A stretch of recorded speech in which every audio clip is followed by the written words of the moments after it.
Salam kebangsaan Indonesia, saudara-saudariku terkasih, sahabat yang budiman. Seorang pemimpin pasti ibarat pohon tinggi, semakin tinggi, makin keras angin yang menimpa. Bukan hanya angin, tapi godaan. Godaan itu banyak macamnya, mulai dari godaan kekuasaan, godaan harta, kekayaan, godaan lawan jenis. Tapi ada satu godaan lagi yang lebih memabukkan. Apa itu? Popularitas. Banyak pemimpin yang semula sederhana, semula egaliter, semula biasa-biasa saja, tapi oleh kepandaian orang-orang di sekitarnya yang mau memanfaatkan kedudukan yang berkuasa itu, kemudian memuja-mujanya, mendewakannya, menyoja-nyojanya, menyanjung-nyanjungnya, dan akhirnya sang pemimpin menjadi terlena dan bahkan terus kecanduan pujian, kecanduan pujaan, dan akhirnya menjadi orang yang gila popularitas. Dan ketika itu terjadi, maka demi popularitas apapun bisa dilakukannya, sehingga tidak lagi pegangannya pada kebenaran, pada keadilan, tapi semata untuk popularitas. Maka atas dasar pemahaman itu, saya menulis sebuah buku yang terbit mungkin sekitar 8-7 tahun yang lalu tentang berani tidak populer.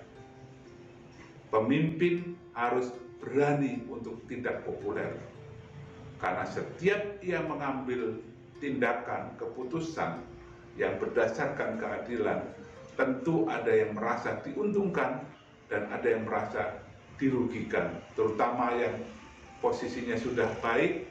Ketika kita mau bersikap adil, tentu dia akan terkena imbasnya, dan bisa saja yang merasa tidak adil atau merasa terganggu dengan keputusan itu adalah orang-orang terdekat atau lingkaran kita sendiri, keluarga, sahabat, maupun teman-teman dekat.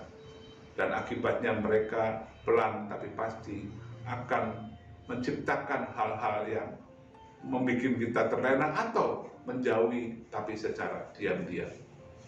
Tapi itulah resiko seorang pemimpin. Seorang pemimpin harus berani untuk tidak populer sehingga tindakannya pada garis yang benar. Konghucu pernah mengatakan, hakikat kepemimpinan adalah meluruskan.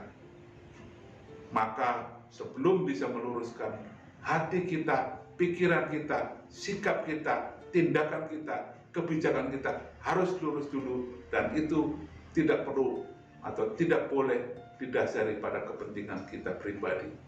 Kita lurus dan kita berani untuk meluruskan orang lain karena hati kita tidak bengkok. Tapi selama hati kita bengkok, kita tidak mungkin bagaimana sapu yang kotor bisa membersihkan ruangan agar menjadi bersih. Maka pemimpin itu dulu pegangannya, baru bisa meluruskan orang lain, mungkin tidak perlu dengan kekerasan, tapi dengan keteladanan. Tapi kalau demi popularitas, bisa saja terjadi kompromi-kompromi. Dan akibatnya apa? Yang lurus menjadi sedikit tidak lurus, akhirnya menjadi bengkok.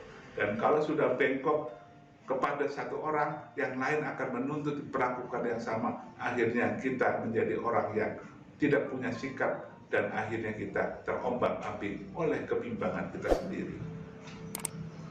Apakah seorang yang hebat, yang baik, yang benar, yang menjunjung kebajikan selalu populer? Belum tentu.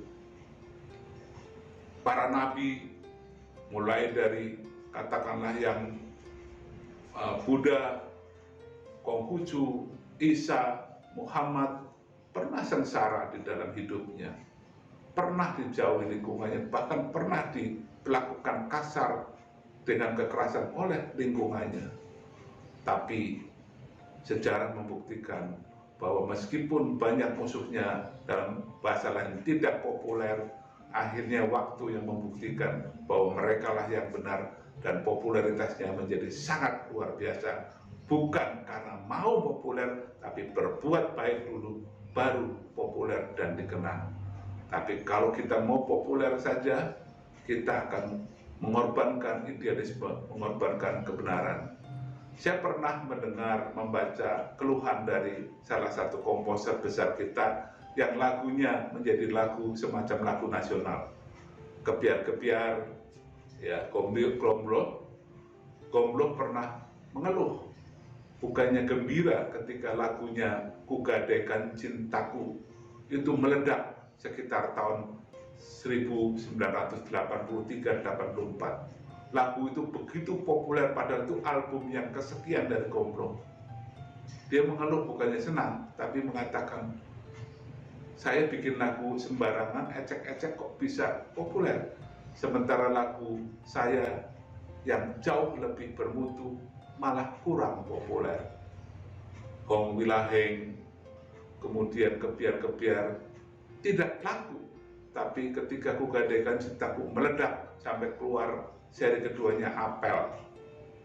Nah, apa yang terjadi?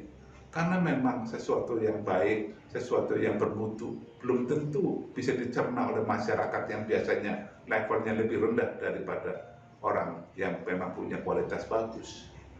Tapi ketika Kugadaikan Cintaku meledak, Apel meledak, orang mulai melihat sosok Gombloh. Dan ketika sosoknya sudah naik, lagu apapun menjadi terkenal, termasuk Kebiar-kebiar dan Hong Wilaheng.